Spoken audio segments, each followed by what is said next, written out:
Welcome to the Slumber Trail.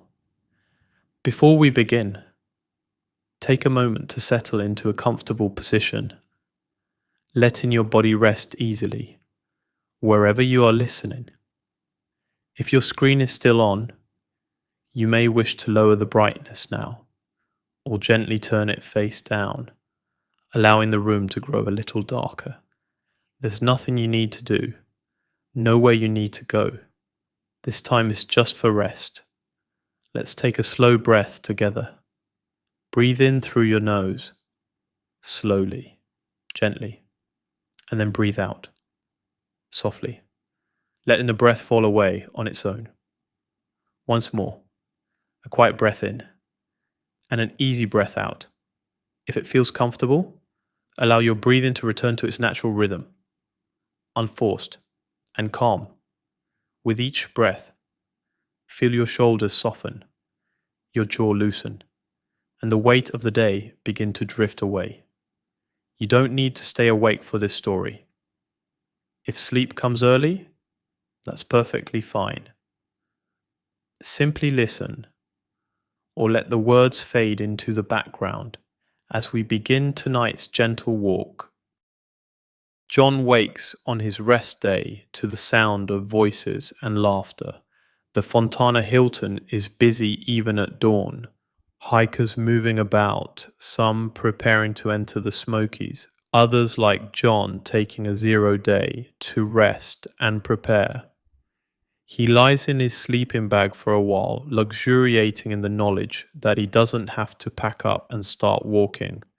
No miles to make today, no elevation to gain, just rest, resupply, preparation for the challenging section ahead. His body is grateful. 3 weeks of continuous walking has created a baseline soreness that never quite goes away. His feet ache, his shoulders are tender where the pack straps rest. His knees protest stairs and downhills. A full day of rest will help. Will let his body repair and strengthen. He eventually emerges from his sleeping bag and walks to the bathroom to brush his teeth. The mirror shows him a different person than the one who started at Springer Mountain. His face is leaner, more angular. His beard has grown in, no longer patchy but full. His eyes look different too, clearer, more focused. Like something has sharpened in the weeks of walking.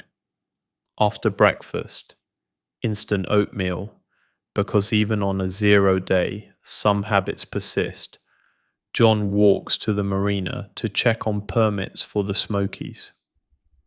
The Great Smoky Mountains National Park requires permits for overnight stays, and through hikers must stay in designated shelters rather than camping wherever they choose. It's more restrictive than the sections he's walked so far, but it's necessary to protect the heavily trafficked park. At the marina office, he fills out the permit paperwork. The ranger behind the desk is friendly, used to processing hundreds of through hikers each year.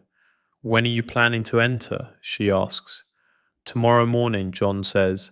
"Weather looks good for the next few days. Clear and cool, perfect hiking weather." She stamps his permit and hands it to him. "The climb out of here is tough. Shuckstack is about 3,000 feet up in less than 4 miles. Take your time." John thanks her and tucks the permits into his pack. 3,000 feet in 4 miles. That's steep by any standard, but he's climbed steep sections before. His body knows how to do this now. He spends the rest of the morning doing laundry, washing his spare shirt, socks, and hiking pants in the bathroom sink, hanging them to dry in the sunshine. Other hikers are doing the same. The shelter area, draped with drying clothes like prayer flags. In the afternoon, he walks to the marina store to resupply for the Smokies. The store is small and the selection is limited, but he manages to gather enough food for the 5 or 6 days it will take to traverse the 70 miles through the park, more freeze-dried meals, more bars, more instant coffee. He splurges on some candy bars and a small bag of trail mix with M&Ms. Small pleasures matter on the trail. Sarah finds him on the porch of the store, both of them eating ice cream in the afternoon sun. "Ready for the Smokies?" she asks. "As ready as I'll ever be," John says. "You?" "Nervous, but also excited. This is supposed to be the most beautiful section in the South." They sit in comfortable silence, eating their ice cream, watching boats move across the lake.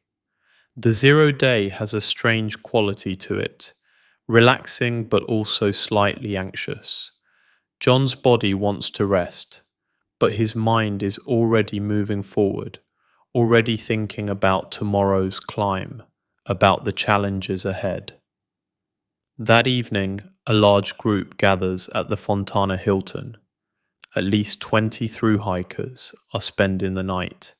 Many of them entering the Smokies tomorrow. The atmosphere is celebratory, but also nervous, like students before a big exam. Someone builds a fire, and people gather around it as the darkness falls.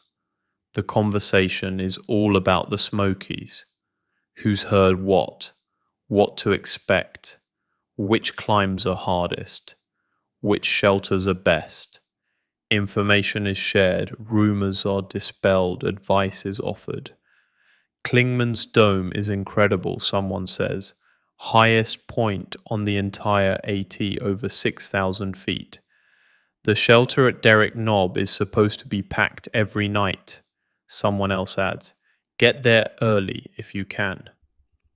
I heard there are bears everywhere, like everywhere. That's why we have to hang our food on the cables at every shelter, no exceptions. John listens, absorbing information, trying to prepare himself mentally. The Smokies are legendary among hikers, beautiful but challenging. The first true test of a through hike.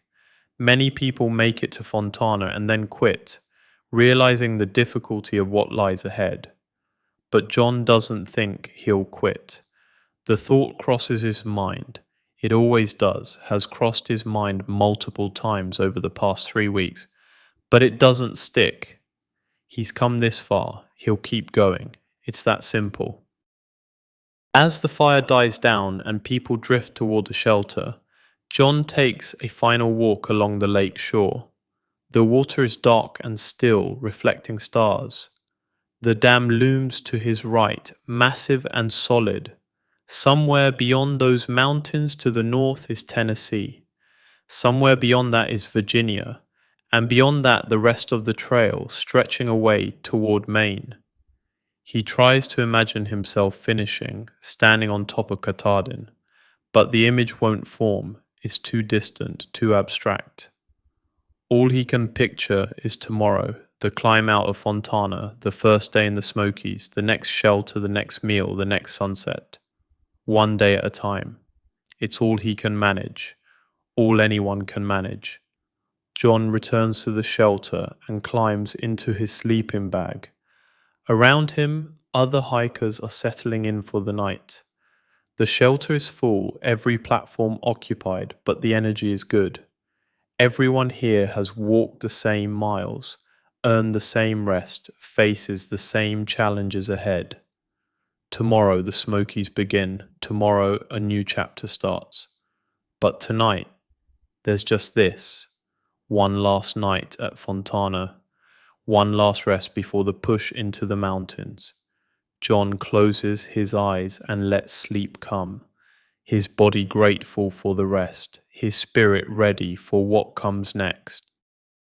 The next morning dawns clear and cool, perfect hiking weather, just as the ranger predicted. John wakes early, his body clock now permanently set to trail time. He packs his gear with extra care, making sure everything is secure, accessible, properly organized. The Smokies will be his longest stretch without resupply. He needs to be efficient with his resources. By 7, he's ready. His pack is heavy with 6 days of food, but it's a familiar weight now. His boots are laced tight, his water bottles are full, his permit is tucked safely in his hip belt pocket. Sarah is ready at the same time, and they agree to hike together, at least at the start. Several other hikers are also beginning their Smoky Mountains journey this morning.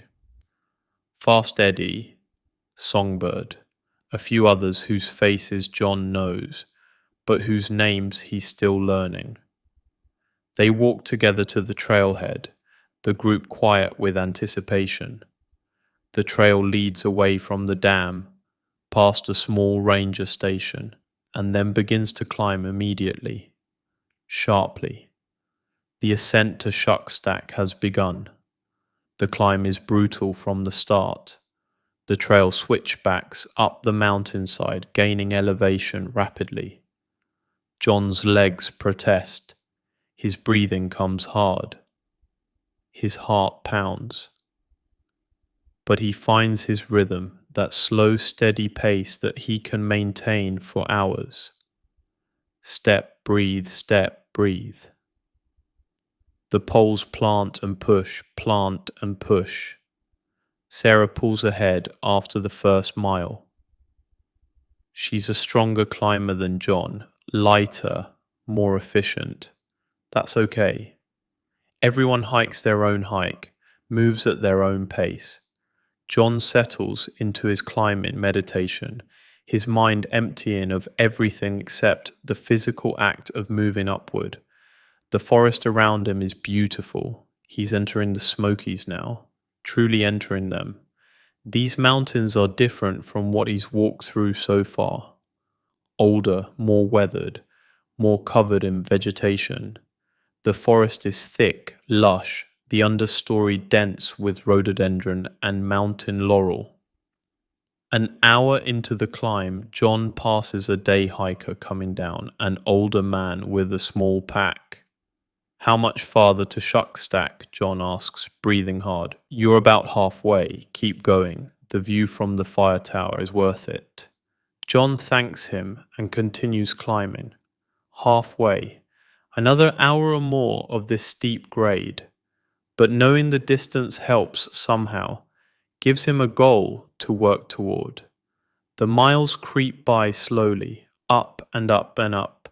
The trail is relentless, offering few flat sections, no real rest from the climbing. John's legs burn, sweat soaks his shirt despite the cool air, but he continues because stopping won't get him there, because the only way is through.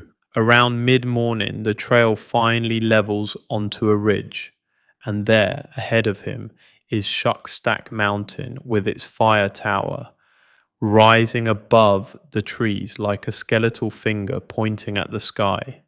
John reaches the fire tower and drops his pack with relief. The tower is old, a metal structure that looks barely stable. A sign warns hikers to climb at their own risk. But the view from the top is supposed to be spectacular. John starts climbing the tower stairs. They're steep and slightly rusty, creaking under his weight, but they hold.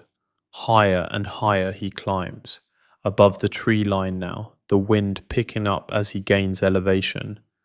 At the top, the view opens up in all directions, and John catches his breath. Mountains, endless mountains. The Smokies spread out before him, ridge after ridge rolling away into blue distance. Fontana Lake glitters to the south, far below now, and to the north, more mountains, the spine of the Smokies stretching toward Tennessee.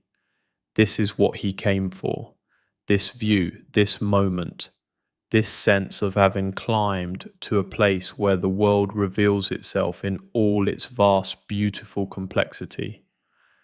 John stands at the top of the tower for a long time, just looking, just breathing, just being present to this moment. Other hikers come and go. taking photos, exclaiming over the view. But John stays, not wanting to leave, not wanting to descend back into the forest where the view will disappear. But eventually he does descend, because the trail continues, because there are more miles to walk today. He shoulders his pack and continues north along the ridge. The trail follows the mountain top for a while before beginning a long descent toward Molly's Ridge shelter, where he plans to spend the night. The afternoon is pleasant. The climbing is done for now, replaced by easier ridge walking and gradual descents. John's legs are grateful for the change. He passes through different forest types as he walks. Areas of mature hardwoods, sections of evergreens, places where the understory is open and he can see deep into the forest. He sees his first bear sign, scat on the trail, still fresh. His heart rate picks up slightly. Bears are common in the Smokies, he knows. Most of them avoid humans, but they're there sharing these mountains. He makes noise as he walks, talking to himself, singing quietly, letting any bears know he's coming so they can move away. Around late afternoon, John reaches Molly's Ridge shelter. It's a standard Smoky Mountain shelter, three-sided wooden structure with a chain link fence across the front that can be closed at night to keep bears out. The fence gives the shelter a slightly ominous feeling, like a cage, but John understands the necessity. Several hikers are already there. Sarah is there, having arrived an hour earlier. Fast Eddie is there.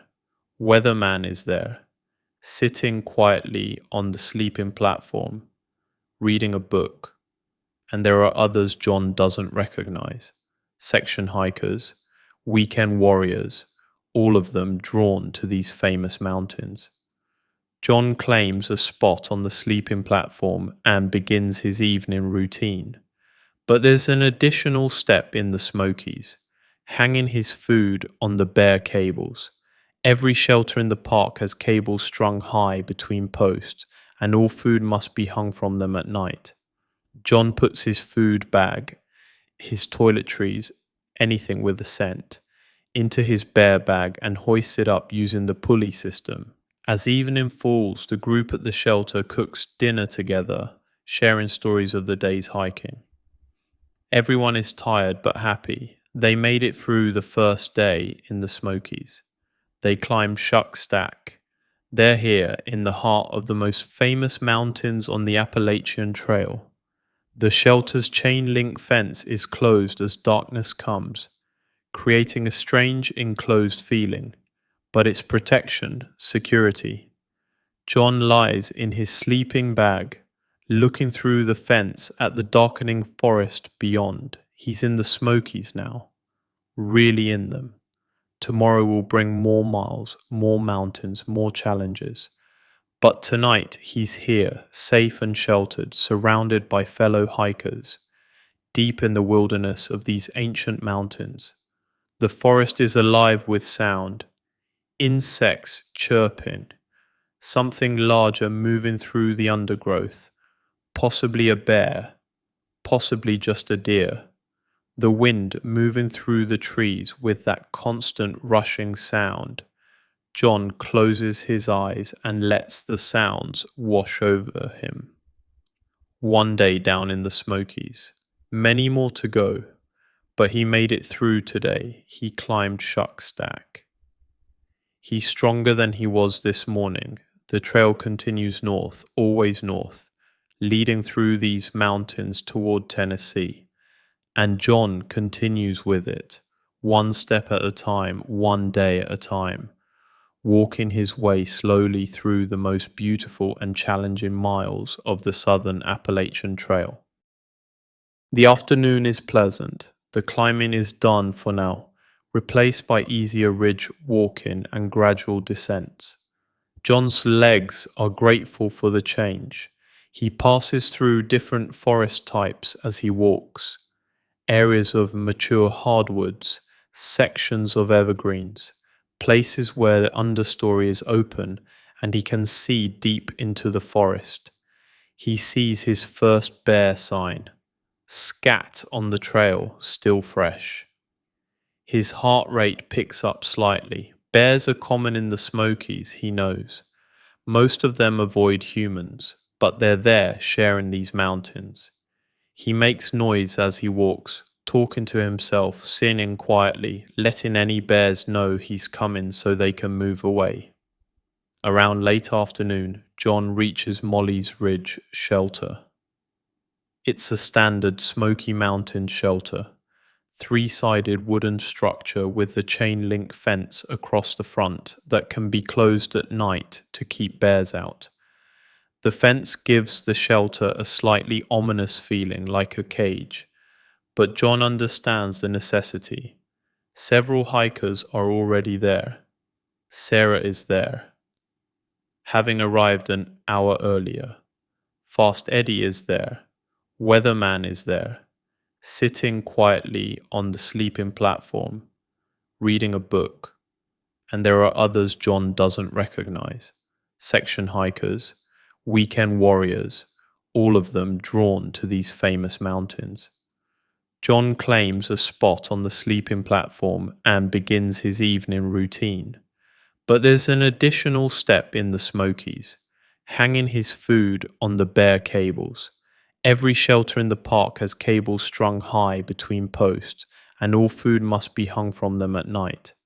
John puts his food bag, his toiletries, anything with a scent, into his bear bag and hoists it up using the pulley system.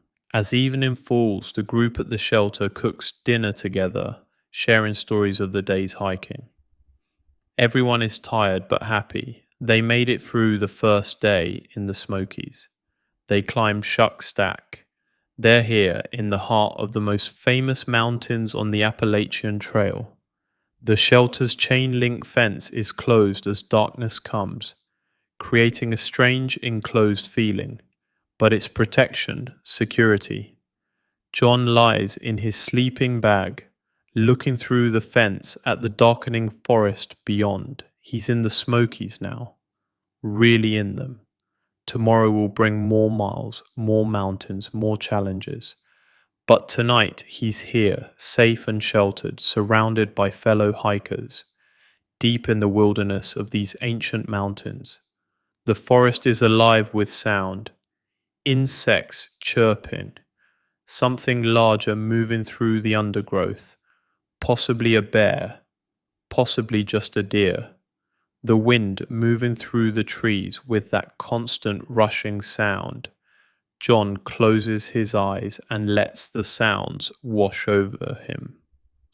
One day down in the Smokies, many more to go, but he made it through today. He climbed Shuck Stack. He's stronger than he was this morning. The trail continues north, always north, leading through these mountains toward Tennessee.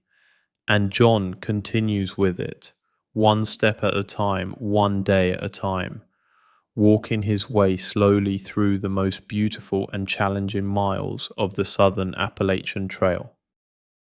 Near the top of Thunderhead, the trail emerges onto another bald, rocky top. John has heard other hikers mention this place with reverence. It's one of the most iconic spots in the Smokies, featured in songs and stories, beloved by generations of hikers. He reaches the top and understands why. The view is breathtaking, 360 degrees of mountains, the Smokies spread out in all their glory. To the north, he can see into Tennessee. To the south, back toward North Carolina. Ridge after ridge, valley after valley, forest and rock and sky extending to the horizon. John finds a flat rock and sits, letting his pack rest against his legs. He pulls out his lunch, a tortilla with peanut butter, some trail mix, an energy bar, and eats slowly, savoring the food and the view equally. Other hikers come and go. Everyone stops at Rocky Top, drawn by its beauty, by its reputation. John recognizes a few faces, but mostly just exchanges nods and smiles. The unspoken camaraderie of shared experience, shared journey. He stays at Rocky Top for over an hour, longer than he should if he wants to make reasonable miles. But some moments demand to be honored, to be fully experienced. This is one of them. He's on top of a mountain in the Smokies. The weather is perfect. The view is extraordinary. There's no rush in this. Eventually, he forces himself to continue. The trail descends from Rocky Top, dropping into the forest again. The rest of the afternoon passes in steady walking, the trail following ridges and traversing slopes, always moving generally north. Around 6 in the evening, John reaches Derrick Knob Shelter. It's already crowded. The shelter can hold 12 people, and there are at least 15 hikers trying to claim spaces. The shelter hierarchy is in effect: through hikers get priority, then section hikers, then day hikers. Since everyone here is a through hiker or section hiker, it comes down to first come, first served. John manages to claim one of the last spots on the sleeping platform, squeezing in between two other hikers. The shelter is cozy in the way that means cramped. Everyone's gear overlapping, no privacy, no personal space. But it's shelter, protection from weather and animals, and that's what matters. The evening routine proceeds in the crowded space. Everyone goes through the same motions: retrieving food from bare cables, cooking dinner, eating, hanging food back up. The shelter fills with the smell of various freeze-dried meals cooking, with the sound of stoves hissing, with conversations about the day's hiking. John eats his dinner sitting outside the shelter, enjoying the last light of day. The sun is setting behind the western mountains, painting the sky with orange and pink and purple. The temperature is dropping as darkness approaches. He'll need his warm layers tonight. Fast Eddie appears just as dark is falling, looking exhausted. "That climb to Rocky Top nearly killed me," he announces. "But worth it. Totally worth it." He claims a space on the shelter floor since the platforms are full. Several other hikers are also on the floor, their sleeping pads touching, their gear creating a maze of stuff, sacks and packs. As night settles over the Smokies, the shelter becomes a cocoon of human warmth and presence. 15 people in a space meant for 12, but everyone makes it work. Stories are shared, snacks are passed around, someone has cards and starts a quiet game. John lies in his sleeping bag, wedged between two other hikers, listening to the conversations flow around him. He's tired but content. Today was a good day, beautiful vistas, steady miles, this moment of community at the shelter.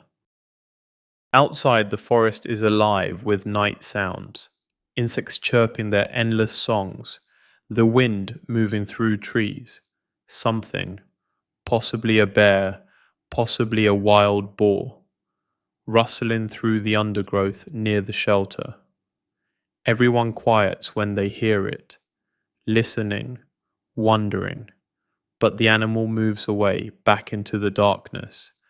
The conversations gradually quiet as people settle into sleep. John closes his eyes, aware of the bodies pressed close around him, of the shared breath and warmth of the group.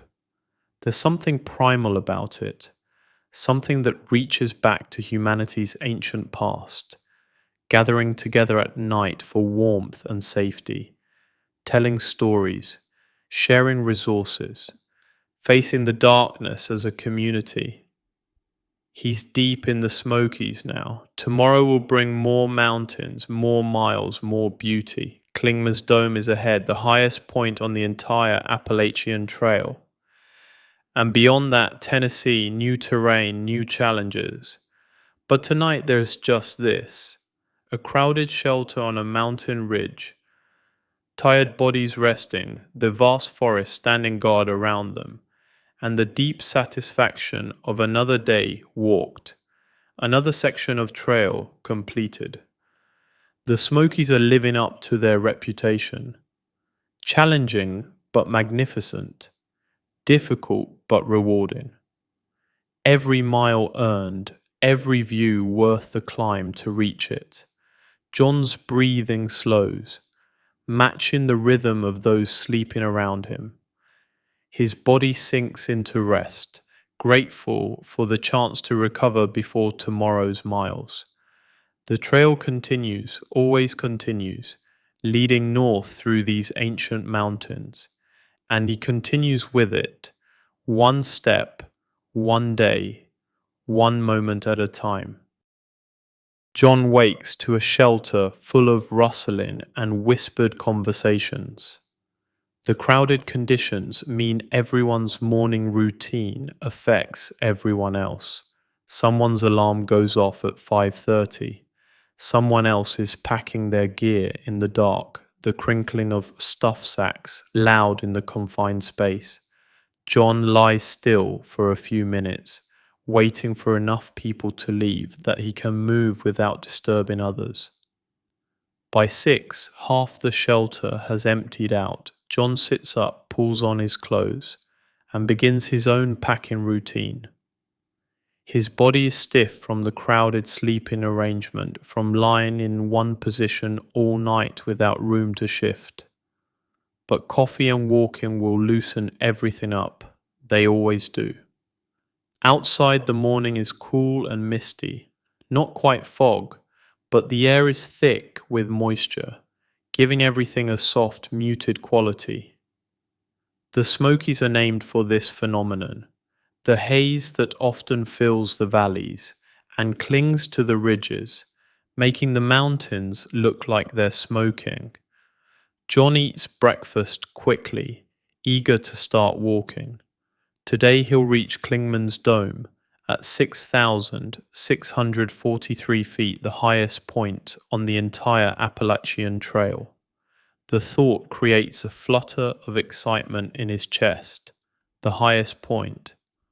After Klingman's Dome, every step he takes for the next 1,000 miles will be at a lower elevation. It's a milestone, a peak in every sense of the word.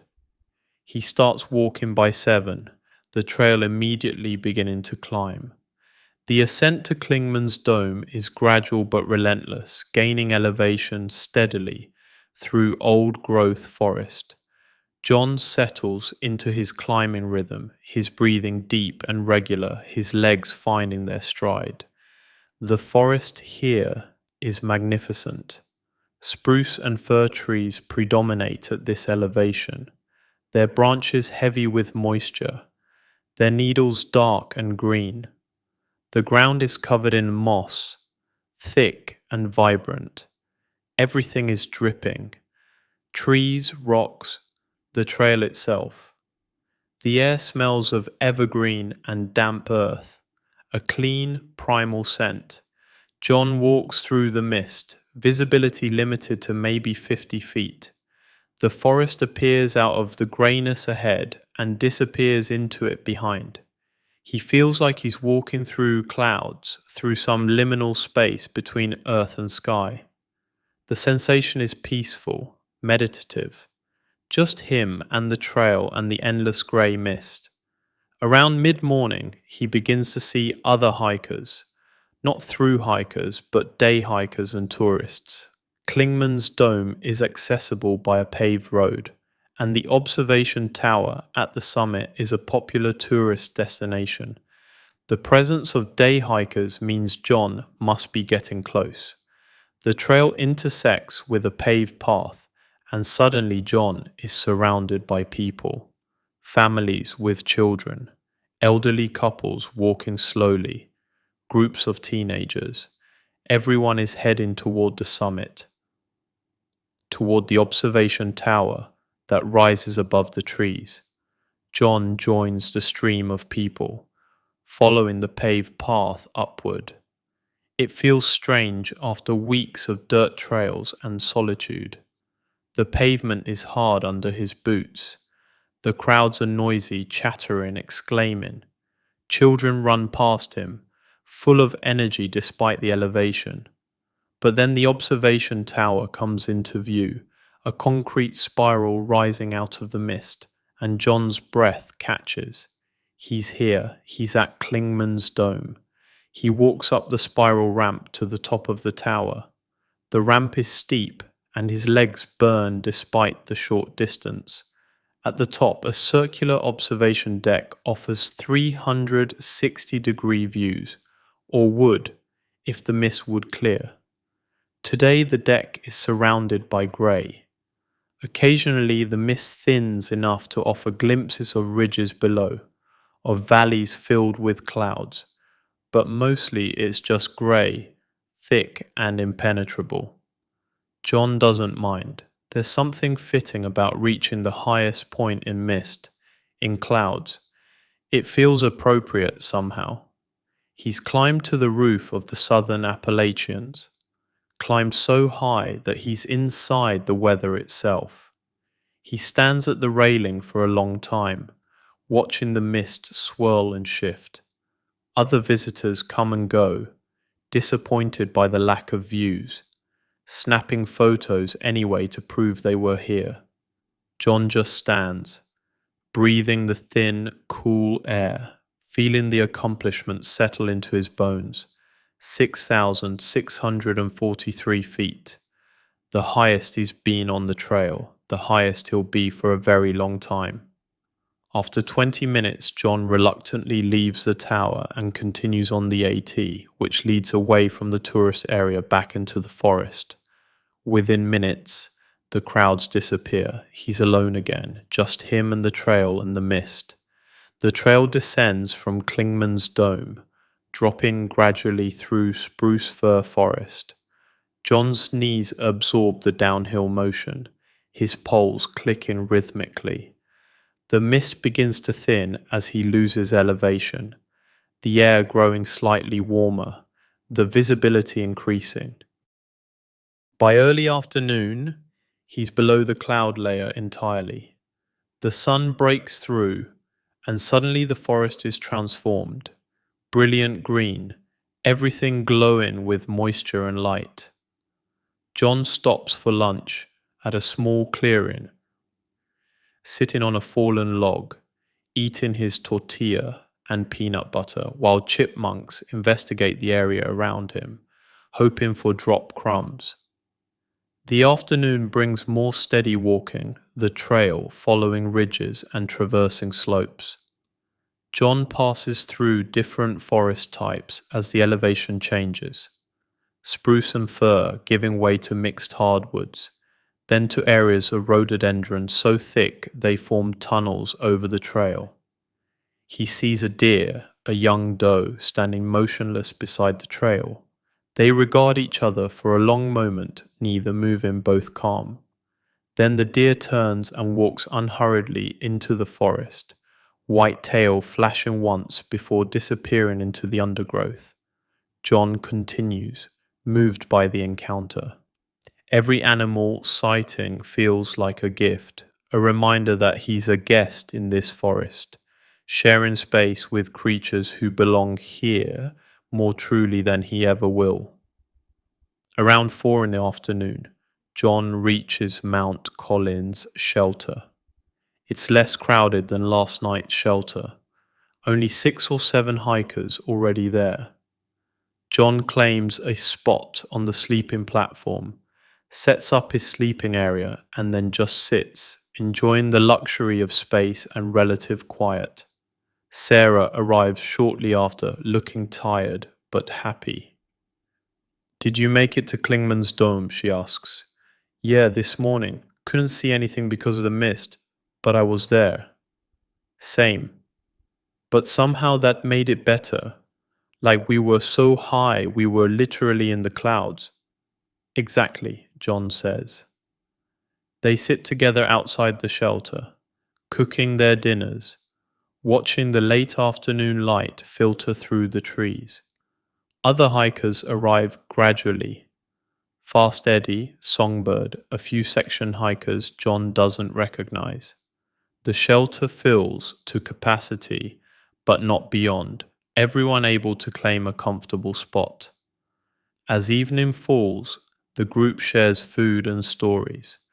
Someone has a bag of marshmallows, trail magic from the last town, and they're passed around. Someone else has hot chocolate mix and shares it generously. These small luxuries feel enormous after days of the same freeze-dried meals. The conversation turns to the trail ahead. Tomorrow, many of them will cross into Tennessee. The state line is close now, maybe 10 miles north. Tennessee will be their third state. Georgia and North Carolina behind them, 13 states still ahead. How far do you think we've come? Someone asks. Total miles. People pull out their guides, do rough calculations. Somewhere around 200 miles, give or take. 200 miles from Springer Mountain, 200 miles closer to Katahdin. John tries to comprehend it. 200 miles. He's walked 200 miles through the mountains. His body has carried him 200 miles north. It seems impossible and also completely natural. Of course, he's walked 200 miles. What else would he be doing? The fire dies down as darkness settles over the mountain. People retreat to their sleeping bags, tired from the day's miles. John lies on his back, looking up at the shelter ceiling, thinking about Klingman's dome, about being higher than anywhere else on the trail, about the strange beauty of standing in mist so thick he couldn't see 50 feet. Tomorrow, Tennessee. Tomorrow, new terrain, new challenges. The Smokies are more than half finished now. In a few more days, he'll emerge on the other side. Will have completed one of the trail's most legendary sections. But he's not thinking that far ahead tonight. Tonight, he's just here, in this shelter, on this mountain, having climbed to the highest point and descended again, his body tired but strong, his spirit content. Outside, the forest is alive with night sounds, the usual chorus of insects, an owl calling from somewhere distant, the wind moving through the trees with that sound like breath, like the mountain itself breathing. John closes his eyes and lets the sounds surround him. Sleep comes easily, his body grateful for rest, his mind quiet and still. The trail has carried him this far.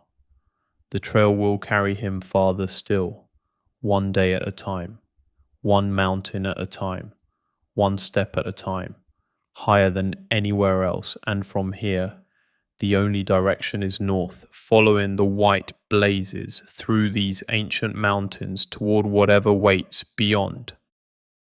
John wakes to birdsong and the soft rustle of hikers beginning their morning routines. The shelter is peaceful this morning, everyone moving quietly, respectfully. The energy is good, people rested, ready for the day ahead, excited about crossing into Tennessee. He packs his gear and eats breakfast outside the shelter, watching the morning light filter through the forest. The air is cool and fresh, perfect for hiking. A light breeze moves through the trees, carrying the scent of evergreen and damp earth. By 7, John is walking. The trail descends gradually from Mount Collins, losing elevation through beautiful forest. The morning is clear, the mist from yesterday gone completely. Sunlight dapples the trail, creating patterns of light and shadow that shift as he walks. He's alone on the trail this morning, hiking at his own pace, lost in his own thoughts, or rather, lost in the absence of thought. His mind has grown quieter with each week on the trail. the constant mental chatter of his old life fading to near silence. Now there's just this, the sound of his footsteps, his breathing, the forest around him. Around mid-morning the trail reaches a clearing, and there, stretched across the path between two posts, is a simple sign, North Carolina, Tennessee. John stops, drops his pack, and just looks at the sign. Another state line, another milestone. He's walked across North Carolina, from the Georgia border to here. Hundreds of miles through some of the most beautiful mountains in the east. Other hikers arrive while he's standing there. Sarah appears first, grinning widely, then Fast Eddie, then Songbird, then several others. Everyone takes photos with the sign. Everyone celebrates this moment. 3 states down, only 11 more to go. But it's Tennessee that creates the most excitement. Tennessee means the Smokies are nearly done. Tennessee means new terrain, different mountains. Tennessee means progress, forward motion, miles accumulated toward that distant goal in Maine. John takes his photo with the sign, Sarah operating his phone camera. He stands beside the wooden post, trying to smile naturally, feeling the same self-consciousness he always feels in photos. But when Sarah shows him the result, he's surprised by what he sees. He looks different than at the Georgia-North Carolina border. Thinner, more weathered, but also more confident, more at home in his body, in this place, in this life he's chosen. After 20 minutes of celebration, the group moves on. The trail continues north, now through Tennessee, descending toward a newfound gap where a highway crosses the Smokies. It's a major road connecting North Carolina and Tennessee, and the trail crosses directly over it. The descent to Newfound Gap is steady and pleasant. John's legs feel strong this morning, his body fully adapted to the rhythm of daily walking.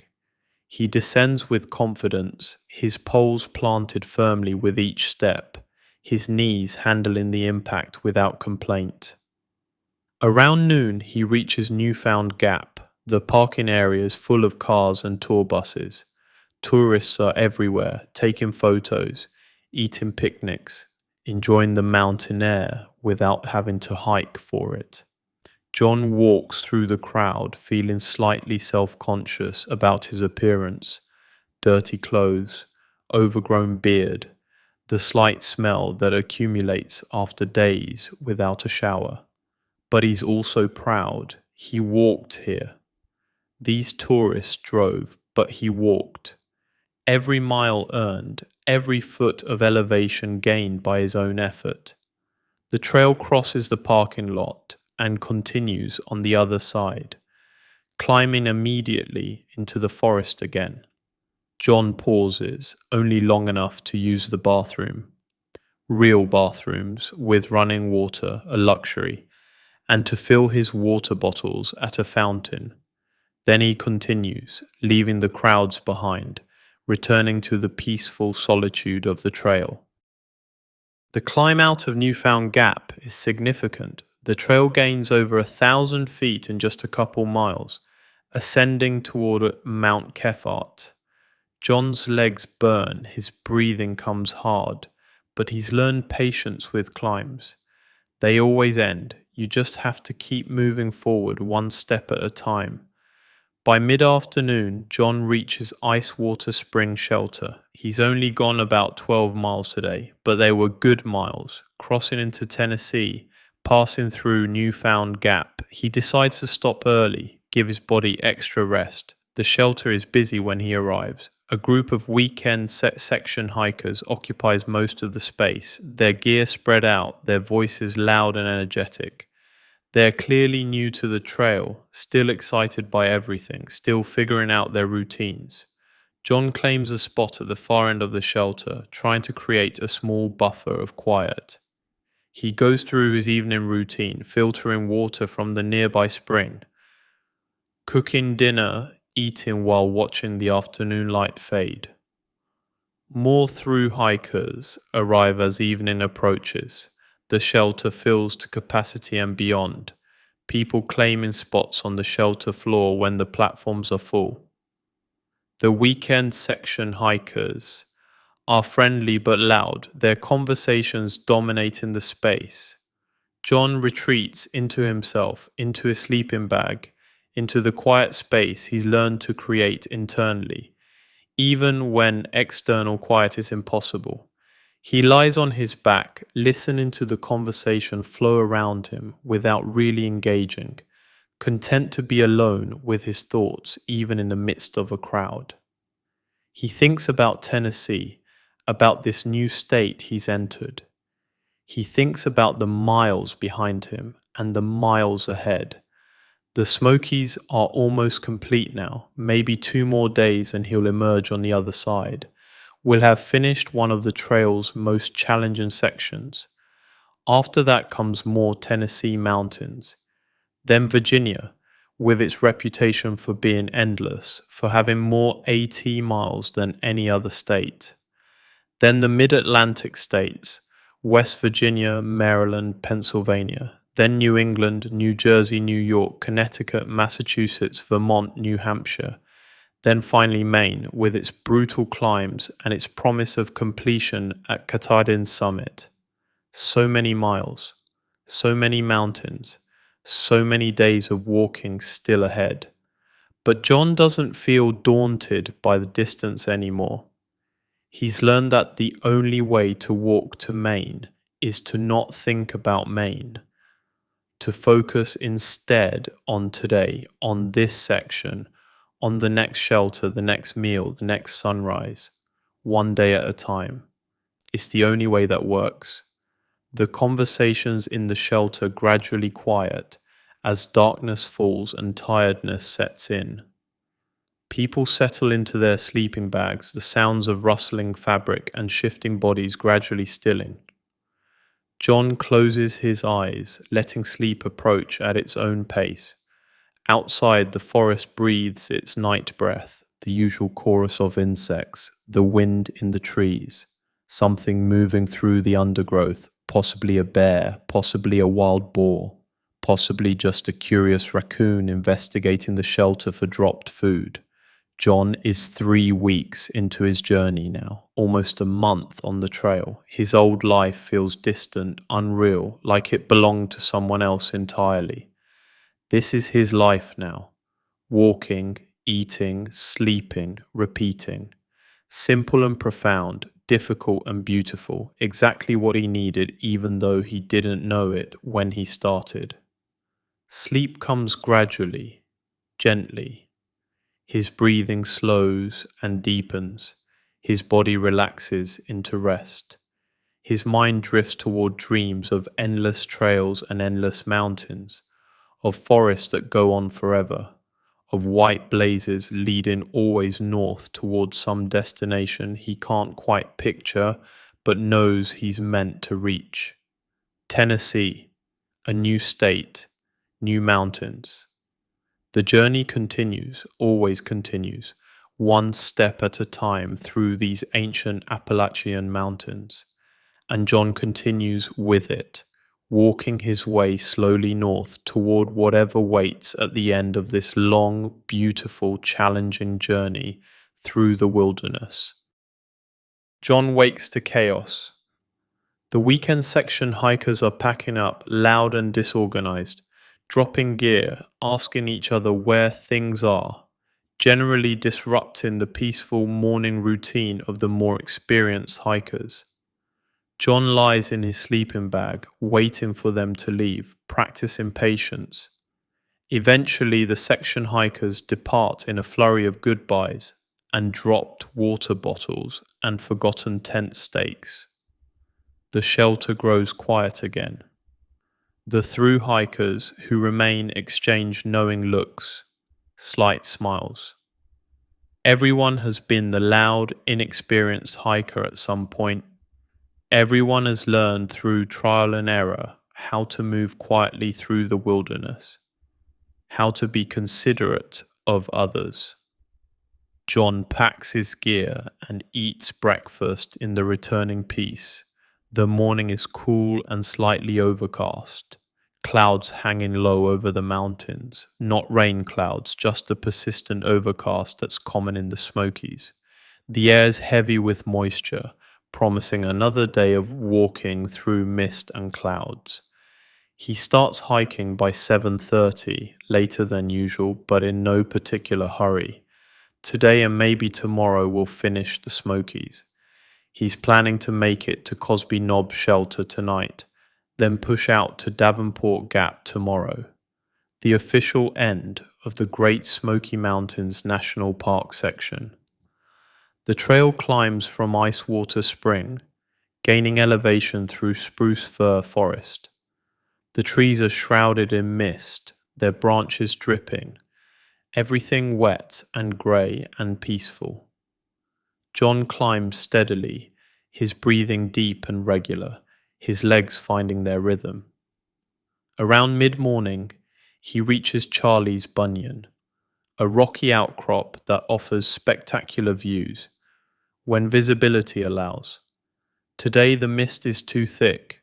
John can barely see the rocks beneath his feet, let alone any distant mountains. But he stops anyway, sits on the wet stone, eats a snack, honors this landmark even if he can't see what makes it special. Other hikers appear out of the mist, materialize like ghosts, stop briefly at the overlook, then continue. Everyone is moving north, always north, following the white blazes through the grey. The trail descends from Charlie's Bunyan, dropping through forest that grows lusher as the elevation decreases. John passes through sections of old-growth trees, giants that have stood for centuries, that were here long before the trail existed, that will remain long after all the current hikers are gone. There's something humbling about walking among ancient trees. They put human endeavors in perspective. Remind John that his journey, while significant to him, is just a brief moment in the long life of this forest. The trees don't care about his through hike. The mountains don't notice his passage. He's just another small creature moving through the landscape, here today and gone tomorrow. But somehow that's comforting rather than depressing. His problems, his worries, his struggles, they're all temporary, all small in the grand scheme of things. The forest will continue. The mountains will endure. And that permanence, that patient ongoing existence provides a kind of peace. Around midday, John stops at a small stream for lunch. He sits on a mossy log, dangling his feet in the cold water, eating his tortilla and peanut butter while watching water striders dance across the calm pools. A salamander emerges from under a rock, its orange and black skin brilliant against the grey stones. The afternoon brings steady ridge walking, the trail undulating through forest and across occasional clearings. The mist begins to lift slightly, though the sky remains overcast. John can see farther now, maybe 100 yards instead of 50. The forest reveals itself gradually, grey-green and dripping. He sees a black bear. It's his first bear in the Smokies, though he's seen plenty of sign. Scat on the trail, claw marks on trees. Areas where bears have torn apart logs looking for grubs. This bear is maybe 50 yards off the trail, moving through the undergrowth, dark and powerful and completely unconcerned with John's presence.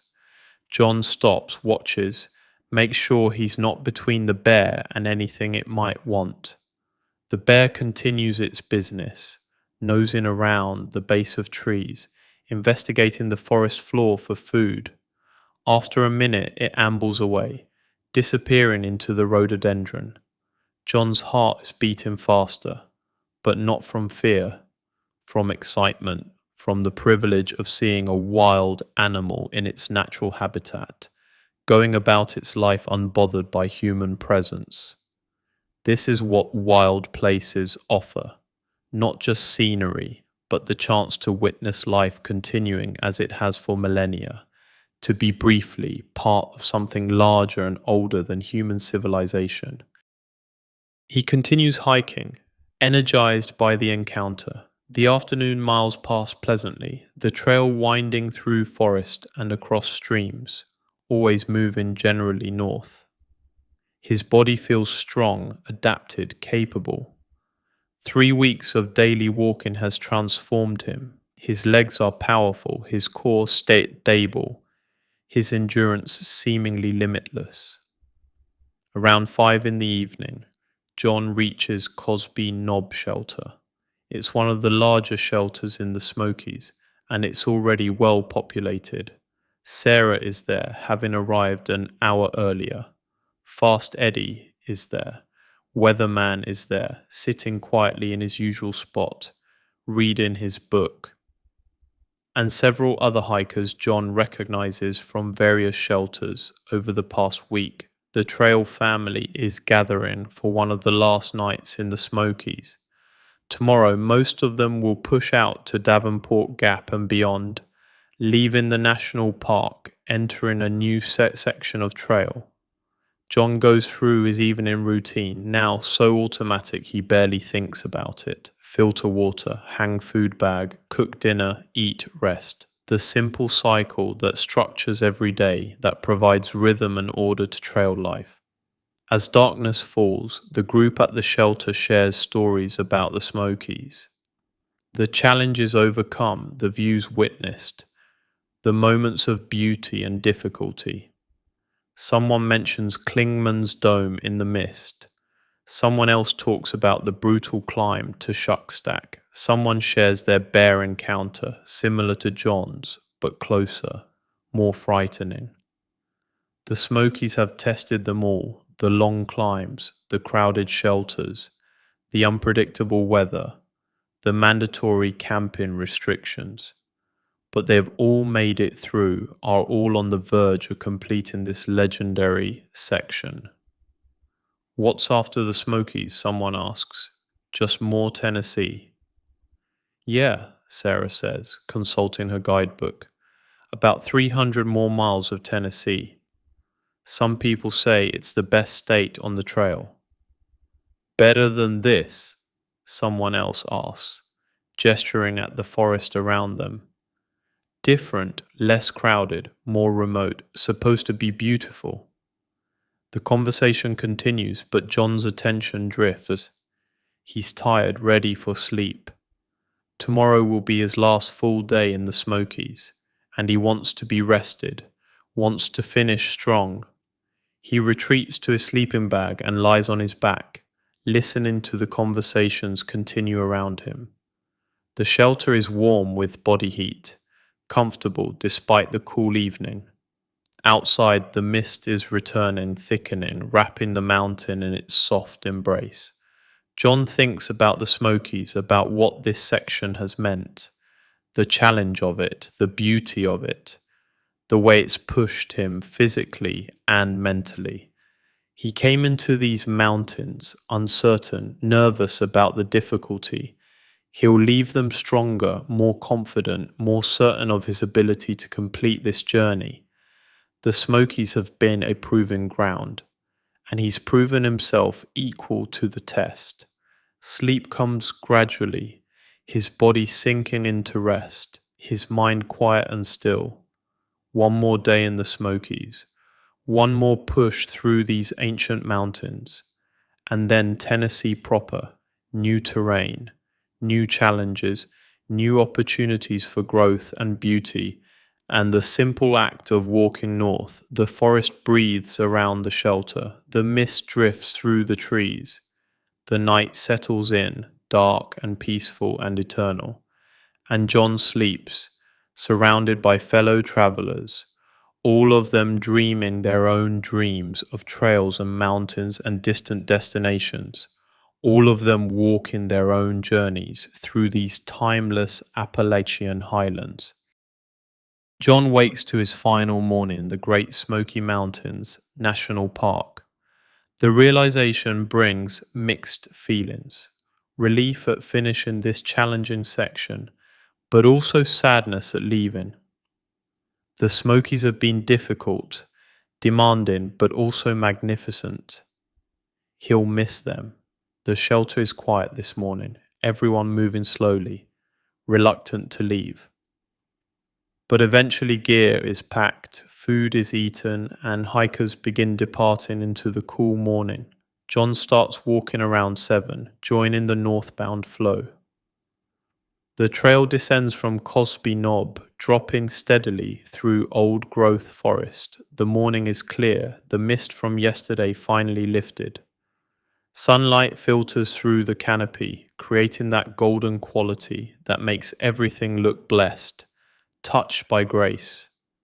John walks alone, savoring these last miles in the park. The descent is gentle, his knees grateful for the easy grade. He passes through sections of massive hemlocks, their branches spreading wide, their needles soft on the ground beneath. Some of these trees are dying, victims of an invasive insect, but they stand tall still, dignified even in their slow decline. Around mid-morning, he stops at a small waterfall. The water cascades over dark rocks into a clear pool. John sits beside it, eating a snack, listening to the constant music of falling water. A raven calls from somewhere overhead. The sun warms his back. This is one of those moments again, not dramatic, not special in any obvious way, but perfect in its simplicity. Good weather, beautiful surroundings, a body that works, the freedom to sit and rest and just be present. This is what the trail gives, over and over. These moments of complete contentment, of being exactly where you need to be. After 20 minutes, John reluctantly continues. The trail follows the creek for a while, paralleling the water downstream. He passes several day hikers coming up, families with children, older couples moving slowly.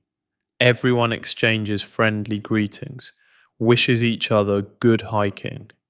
Around noon, the forest begins to change, subtly at first, then more noticeably. The trees are different, the understory less lush. John realizes he must be getting close to the park boundary. The heavily protected wilderness of the Smokies is giving way to national forest land, where management is different, where the human footprint is slightly larger. And then he sees it, a wooden sign marking the boundary. Great Smoky Mountains National Park on one side, Cherokee National Forest on the other, and just beyond, a gap where a highway cuts through the mountains, Davenport Gap. John reaches the sign and stops, drops his pack, takes a long breath. He did it. He walked through the Smokies, all 70 miles from Fontana Dam to here. Every climb, every shelter, every misty morning and crowded evening, all of it behind him now. Other hikers are at the gap, celebrating their completion. Sarah is there, looking tired but elated. Fast Eddie is there, sitting on a guardrail, eating a candy bar. Songbird is there, humming to herself while she reorganizes her pack. John joins them, accepts congratulations, offers his own. They compare notes on favorite moments.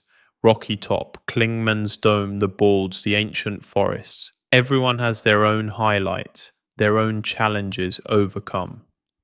What's next? Eddie asks, looking at his guidebook. Where are we staying tonight? There's a hostel about 5 miles north, Sarah says. Standing Bear Farm, supposed to be pretty cool. The group decides to push those extra miles to get fully clear of the Smokies before stopping. John agrees, though his legs are tired.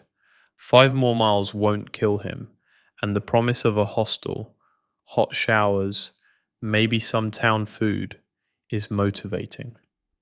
They hike together, the trail family moving as a loose group. The afternoon is warm, the warmest day John has experienced in weeks. He's sweating through his shirt, drinking water frequently, grateful when the trail passes through shaded sections. The trail here is different from the Smokies. Less dramatic, more gentle. The climbs are smaller, the descents easier. It feels like the mountains are relaxing, settling down after the intensity of the high peaks. Around 4 in the evening, they reach Standing Bear Farm. It's a rustic hostel in the woods with a bunkhouse, a shower house, and a small store. Other hikers are already there, sitting on the porch, looking clean and relaxed. John pays for a bunk and a shower. The shower is outdoor, solar heated water that's barely warm, but it's heaven anyway. 3 weeks of trail dirt and sweat wash away. He emerges feeling like a new person, clean and refreshed. Clean clothes from his pack, clothes that haven't been clean in days, but are at least cleaner than what he was wearing. Feel like luxury against his scrubbed skin. He joins the others on the porch where someone has bought sodas from the hostel store and is passing them around.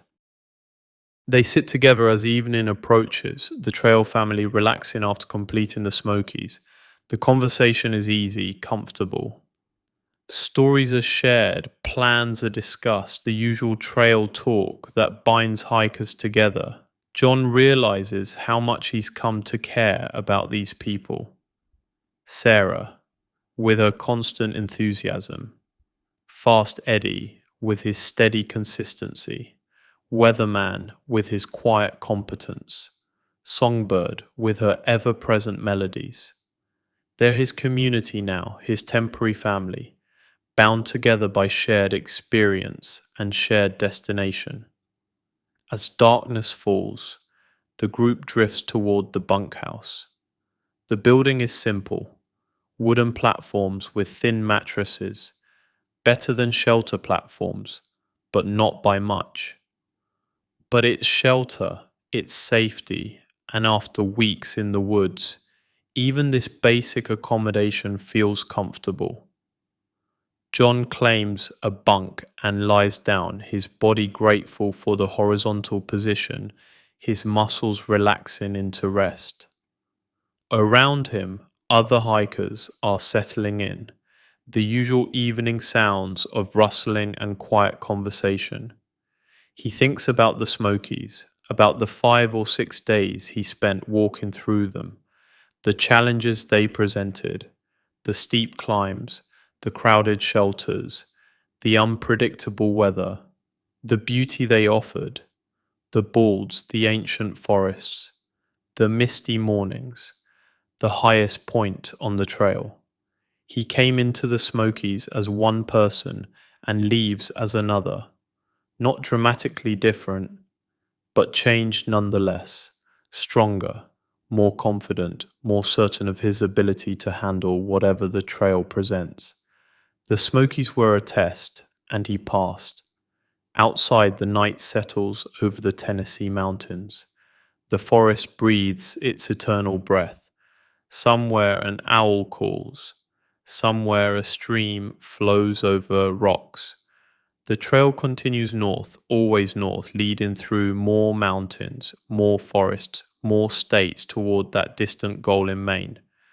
But John has learned not to think too far ahead. There's only today, only this moment, only this bunk in this hostel after this section of trail. Tomorrow will bring new miles, new terrain, more of Tennessee's mountains. But tomorrow is hours away still. Tonight, there's just this. Clean body, full belly, comfortable bed, the company of friends, and the deep satisfaction of having completed one of the trail's most legendary sections. The Smokies are behind him now. Georgia, North Carolina, the first part of Tennessee, all behind him. And ahead, more mountains, more miles, more states, more challenges and beauty and moments of grace. But he's ready. The Smokies have proven that. He's ready for whatever comes next. John closes his eyes and lets sleep come, surrounded by the breathing of other hikers, all of them resting, all of them preparing for tomorrow's miles, all of them walking their own journeys north through these endless, patient, beautiful Appalachian mountains. The trail continues. It always continues. And John continues with it, one step, one day, one moment at a time, walking his way slowly toward whatever waits at the end of this long, transformative journey through the wilderness. Good night, Smokies. Thank you for your lessons, your beauty, your challenges. Good night to the high peaks and the ancient forests and the misty mornings. Good night to Clingman's Dome and Rocky Top and all the miles in between. The journey continues, north, always north, toward Tennessee's long miles, toward Virginia, toward the states beyond, toward growth and challenge and beauty, toward whatever transformation awaits on the long path to Katahdin. But for now, just sleep, just rest. Just a peaceful ending of another chapter, and the quiet anticipation of the next one, beginning with tomorrow's dawn.